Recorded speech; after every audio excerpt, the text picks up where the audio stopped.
Tail of the tape, you've got Anthony Kromvig at 26 years of age. Introducing your first fighter out of the Glendal blue Whitney. corner with a record of 3 wins and 2 setbacks. Tipping the scales at 203 pounds, standing at 6 feet tall. From the Striking Institute, fighting out of Minneapolis, Minnesota, Anthony Kromvig.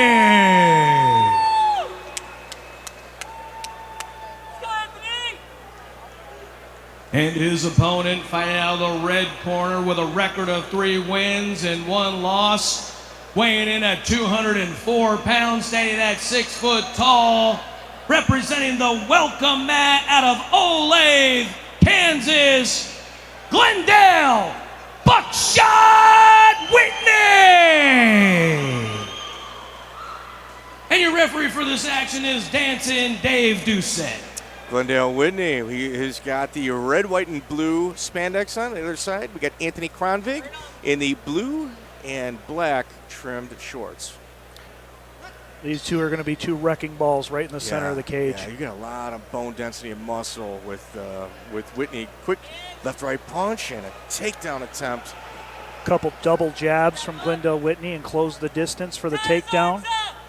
Let's see this jiu-jitsu that we were talking about earlier. Man, this jiu-jitsu game is definitely known for that. And Glendal Whitney could not be in a better position. He's in his own corner. Good attempt at a kick out to stand up.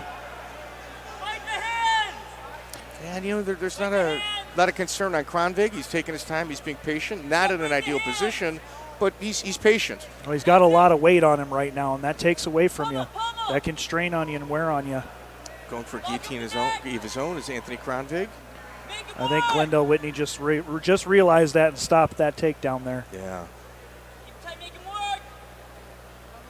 Yeah, they got a lot of talent. Good punches to the body by Glendal Whitney. Morgan Frazier, I think he's a brown belt out of M Theory. Seen him a few times. Glendal Whitney applying pressure against the cage against Anthony Kromvig. Shoulder strikes are legal in Illinois, so if he recognizes that, he can start landing some shoulder strikes there. Keep your position, look for a knee. Yeah, I think Glendal Whitney is applying pressure against the cage. I think Dave Doucette is getting a good look, making sure he's not grabbing the cage. And at this stage in these guys' careers, they should know that the knees are open there. Foot stomps are available. He could be working right now. Glendal Whitney continuing to apply pressure against Anthony Kromvig. Kromvig was looking there briefly for a tie plum. Ooh, left-right punch, inside punching by Glendal Whitney. There's the knees. Yeah, nothing that really hit flush, but there was some power on it. Takedown by Glendal Whitney. And Anthony Kromvig is on his back. He's got a big, heavy individual on top, a big, strong individual on top of him. Get that guard back and give yourself an opportunity to work there from the bottom, Kromvig. Kromvig, I think he needs to be a little bit more active. The pinning against the fence and the nickel and diming of the time certainly plays in the favor of Glendal Whitney. Yep. When you see a mouthpiece almost coming out like that, it generally means that there's some cardio issues happening. I think Glendal Whitney might need to get those deep belly breaths in, especially when he's in a position where he's not. Exactly. Going to be getting some punches. Yep, he's on top here. He can impose his will and just put some weight on him and take his time. Yeah, take your breaths. Breathe a little bit. Take your breaths, yeah. Every time he throws a punch, it's like a hammer, though. I think Kromvig's looking to maybe come out the back door right now. Oh, big punches. To his feet, left, right, punch, double right hand punch. I think there might be some cardio issues happening on Glendal Whitney. Well, you've got a lot of muscle you're moving around right there. Yeah. A lot of muscle. So yeah, he spent the majority of that round on top controlling Kromvig, but that could have wore him out a little. He does look extremely tired. Yes, and then, like you said, there's a lot of muscle on that. You got to get the mouthpiece out. You got to get the air all the way to the bottom of the belly if you're his corner. Like I said, I would try to clear that pathway in order to allow as much air in as possible. On the other side, you got a very calm and collective Ishmael Bentley. Anthony Kromvig, very focused receiving his instructions. Yes, sir. Looking his coach right in the eye, very attentive, listening to every word that's coming out of his mouth, whereas in the opposite corner, you've got Glendal Whitney, whose elbows are on his knees and and taking big breaths. It's a tale of two corners. Ladies and gentlemen, like when you're at these live events, it's incredibly important to look at the body language in between these two fighters. The confidence in Ishmael Bentley's corner right now is very high. A little labored in Glendale Whitney. Glendale Whitney, I believe, is probably going to come out and try to get a takedown, kind of ride the round out. This is Kromvig's time right here. If I'm standing opposite of Glendale Whitney, I'm saying I'm going to put the pressure on him. He's tired. Let's go. Let's get after it. Yeah, absolutely. Hands out there. It's about windows of opportunity. Double jab again. Double jab, right hand by Glendale Whitney. Ooh, wow, big head kick. Head kick followed by right hand by Anthony Kromvig. Hands. Kick to the belly, and you know what? Oh my God, left, right punch by Whitney. I'm thinking that part of that corner instructions was to attack the body on Kromvig's end. Yeah, and then that would be a great knee. Glendale Whitney went in for a shot, ate a big knee by Anthony Kromvig. Yes, he did. That would be a great game plan, is just put a hole in the gas tank. He's already tired. He's already sucking wind. Make it so that he can't go. Glendale Whitney is on the offense, but it's almost as if the defensive on your heels movements of Anthony Kromvig, he's just timing the offense of Glendale Whitney. Clinched by Kromvig again. Big knee to the body, made him back off. Another kick to the body is Kromvig. I think he's coming again with it. Ooh, kick to another couple kicks by Kromvig. I have a feeling they're trying to get Glendale Whitney to drop his hands and then go high with the kicks. Big power takedown by Glendale Whitney. I think he's feeling it. I think he's feeling those strikes to the body, and he doesn't want to stay standing anymore. Yeah, if you're purple belt in jiu-jitsu as well. Whitney using his strength to back off, land punches. Kromvig needs to wait for him to posture up like that again and maybe look for a sweep or kick off again. Yeah, close guard by Kromvig. I'd almost want an open guard just to kind of make your opponent move, especially if he's breathing really hard. Just kind of make him work for every single position. Exactly. These punches that Whitney were landing just a few moments ago, they weren't doing much. They're just little, big up kick. Up kick by Kromvig. You can't sleep on Kromvig. The minute you get a little bit of relaxed, there's a large amount of offense that comes at that exact opportunity. Yes, sir. Half guard here from Kromvig on the bottom, taking some big punches right now. If I'm Glendale Whitney, I'm almost going to be looking for some arm isolations as well.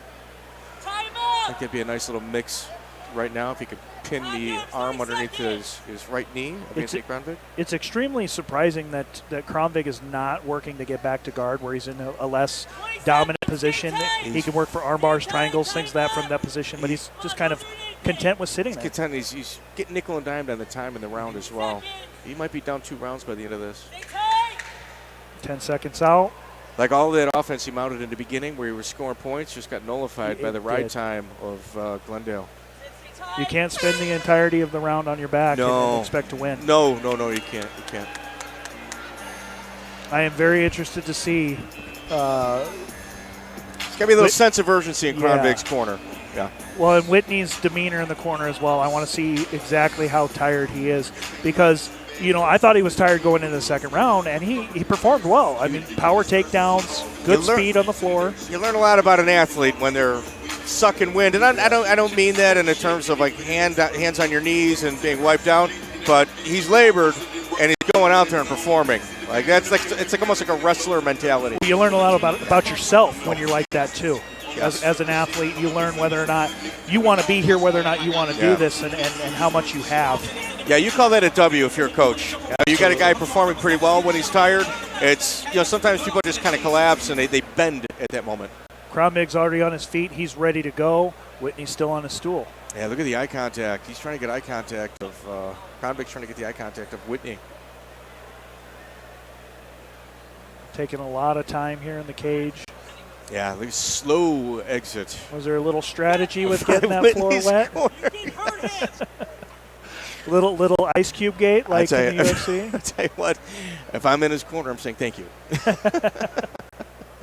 Good move, Coach. Glendale Whitney, Anthony Kromvig going into the third round.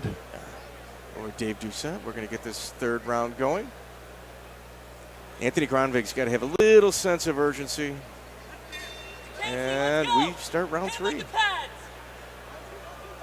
Ooh, body punch. Body punch by Kromvig. And there's a lot of power with Glendale coming in. And he's swinging for the fences. Let's see how long he can do that, though, here in the 3rd round. Ooh, heavy right hand. He's got a nice leaping lead hook. You know, Glendale has a leaping right hook. Glendale's got his mouth open, and he's got a smile on, but he is breathing hard. And it's upper body breaths, too. He's not taking a breath to the bottom of his stomach. Double blast. Takedown. I think the cage just moved 3 inches. Big power from Glendal Whitney. Yes. And, I think he might be past that stage. He might have his second wind. Yeah. He might be past that initial. I know that when I competed, I was pushing through. Yeah, I was always real tired in the 1st round. 2nd round, I felt a little better. You say pushing through, Nick. That takes a long time to get to that. Like to calm down and in situations that are definitely chaotic. To be calm in that is it speaks volumes of his training and what he's doing. You've got 2 guys at 4 and 5 fights. They're past that initial fight or flight stage. Yes. They know what's going on with these events, and so that adrenaline dump isn't there as heavy anymore. 5 years of wrestling at Glendale Whitney also pay dividends. Like it is such an advantage.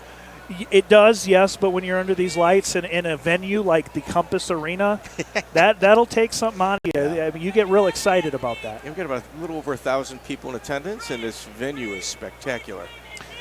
Clinch against the cage from Anthony Kromvig, trying to nullify the offense of Glendale Whitney. If I'm Anthony Kromvig right now, I'm going to put myself in an even worse position to put myself in a better position, because he's got to be a little bit more desperate, I should say, in order to kind of impose his will. For a second there, I thought the ref was going to break him up. It looked like they just had some fingers in the cage. Yeah, I think it was a warning. Good over-under body lock from Kromvig. Yeah, going upper body with a guy the size of Glendale Whitney. He's just too strong to be able to try to do something like that. Kromvig's got a decent chin. Kromvig needs to start working for some underhooks, maybe turn Whitney into the side of the cage. I'd like to see him maybe try for a takedown and mount some offense of his own in this 3rd round. You never know if you get Whitney on his back, this tired, maybe he might just say, I'm done. Yeah, there's got to be a sense of urgency. Good uppercut by Glendale Whitney from the clinch. Man. Taking a page out of Randy Couture's book. 2 body punches. Buckshot. I'd say it's a very good nickname. Yeah, he's coming at you like a shotgun, that's for sure. Yeah, absolutely. 10 seconds left in his 3rd round, and ladies and gentlemen, this is going to go to a decision. What a 3-round fight. Well, I don't know how you have it scored, Mike, but I know how I got it scored. In attendance, we've got Mr. International Shoney Carter. Always colorful, always entertaining. Yes. From The Ultimate Fighter. He's got a competitor of over 150 fights. No stranger to Ignite MMA.